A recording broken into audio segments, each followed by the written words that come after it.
Assalamualaikum warahmatullahi wabarakatuh. Jadi pada kesempatan kali ini kita akan berkunjung ke Majelis Ulama Indonesia dan kita akan mendengarkan materinya. Yuk simak berikut videonya. Standarisasi penyembelihan halal. Maka najis barang yang halal dimakan kena najis, tidak disucikan maka tidak boleh dimakan. Seperti daging sudah kotor, darahnya ada, dicampur ke air, langsung dimasak, itu jadi mudah najis. Ini tidak boleh dimakan, maka dari prosesnya ini. Terus jadwal penyembelihan hewan yang disembelih dengan tidak memenuhi standar penyembelihan itu hukumnya nanti menjadi haram. Ya, menjadi haram. Jadi ada standarnya, kayak apa standarnya ini? Bisa dilihat. Standar hewan yang disembelih ini secara ketentuan umum, standar penyembelihan, ada standar alat penyembelihan, standar proses penyembelihan, standar pengolahan, penyimpanan, dan pengiriman. Ini sedikit-sedikit aja nggak apa-apa. Ini ketentuan hukum standar hewan yang disembelih. Hewan yang disembelih adalah hewan yang memang boleh dimakan. Karena hewan itu ada dua, ada yang boleh dimakan, ada yang tidak boleh dimakan. Yang boleh dimakan sapi, kambing, unta, ayam. Yang tidak boleh babi, anjing, ular, buaya. Yang kedua, hewan harus dalam keadaan hidup ketika disembelih. Jadi kan kadang-kadang ada sapi sudah mati atau kecil, sudah mati mau disembelih, ya tetap hukumnya haram karena itu statusnya sudah jadi bangkai. Disembelih pun statusnya bangkai dan itu hukumnya haram. Jadi harus kondisi hidup. Terus kondisi hewan harus memenuhi standar kesehatan hewan yang ditetapkan oleh lembaga yang memiliki kewenangan, berarti ini kelompoknya dokter hewan. Terus alat yang digunakan menyembelih itu bukan kuku, gigi atau taring atau tulang, itu tidak boleh. Meskipun itu dibuat alat tajam, kayak tulang panjang, dibuat model kayak pisau tajam, tidak boleh. Ini sudah ketentuan dari Kanjeng Nabi atau ketentuan dari Rasulullah. Standar proses penyembelihan. Penyembelihan dilaksanakan dengan niat menyembelih dan menyebut asma Allah. Ya, bismillahirrahmanirrahim. Terus yang B, penyembelihan dilakukan dengan mengalirkan darah melalui pemotongan saluran makan, mari, atau saluran pernapasan atau hulkum. Nah, ini ada jalur makan, ada jalur napas. Ada wadaja ini, urat nadi kanan kiri. Ini harus putus semua, 4 ini.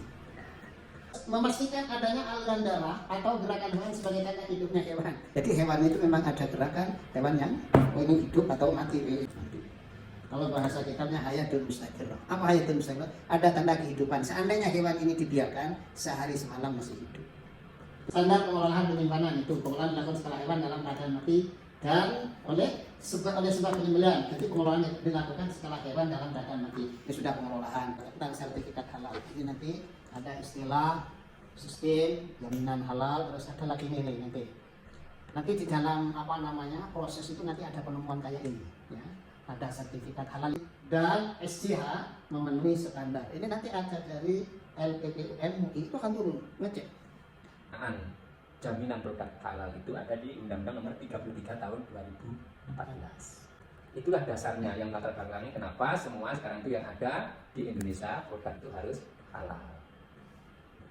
Nah, kenapa juga undang-undang itu dikeluarkan? Salah satu latar belakangnya bahwa di Indonesia ini kan mayoritas adalah penduduknya beragama Islam, Muslim. Nah, oleh karena itu untuk melindungi masyarakat Muslim itu semua produk juga harus memenuhi standar halal. Nah, untuk membuktikannya bagaimana? Yaitu tadi buktinya harus ada sertifikat halal. PP nomor 39 dan 22 itu tahun 2021 ya. Itu ada PP-nya, peraturan pemerintah yang menjelaskan tentang undang-undang tadi. Nah, bahwa yang bertugas melaksanakan produk jaminan halal ini adalah sekarang itu bukan MUI. Jadi bukan MUI yang mengeluarkan sertifikat halal, bukan MUI, tetapi BPJPH.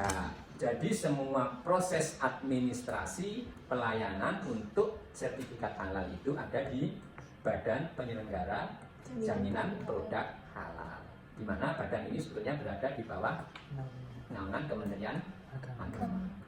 Nah, baru setelah nanti Komisi Fatwa itu mengeluarkan fatwa bahwa produk ini halal, barulah nanti BPJPH yang mengeluarkan sertifikatnya. Jadi yang mengeluarkan sertifikatnya saja itu BPJPH, tetapi yang menentukan barang itu halal atau tidak adalah Komisi Fatwa itu tadi. Untuk proses sertifikasi halal itu ada dua jalur ya. Dua jalur, yang pertama itu jalur reguler, yang kedua itu jalur self declare. Melalui jalur reguler, yang kedua lewat self declare. Self declare itu maksudnya sesuai dengan pernyataan dari pelaku usaha itu sendiri bahwa barang saya itu halal gitu. Tetapi tidak semudah hanya menyatakan barang ini halal itu tidak, tetapi juga harus melalui proses-proses. Ya, proses produksinya seperti apa. Kemudian kapan pentahapan sertifikat halal itu berlaku? Ini sejak 17 Oktober 2019 mestinya sampai dengan 17 Oktober 2024 untuk ini produk makanan dan minuman. Itu maksimalnya 17 Oktober 2024 fatwa halal. Prosedurnya itu seperti ini. Yang pertama, pelaku usaha mendaftarkan sertifikasi halal di Si Halal. Semuanya sekarang melalui apa itu istilahnya? Aplikasi online. Jadi sekarang sudah tidak manual lagi, misalnya ID. Ini sudah dibuka, nanti sudah bisa langsung. Di situ sudah ada aplikasi, nanti cara mendaftarnya, apa persyaratannya ya. Tentunya kalau persyaratan nanti harus juga dilampirkan misalnya. Kemudian BPJP memeriksa kelengkapan dokumen tersebut. Dan kalau yang reguler itu nanti pada saat mendaftar pelaku usaha ya, misalnya untuk penyembelihan pemotongan hewan itu bukan sertifikat, itu harus reguler.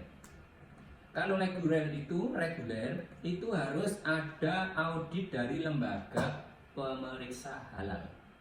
Ya, harus ada dari lembaga pemeriksa halal.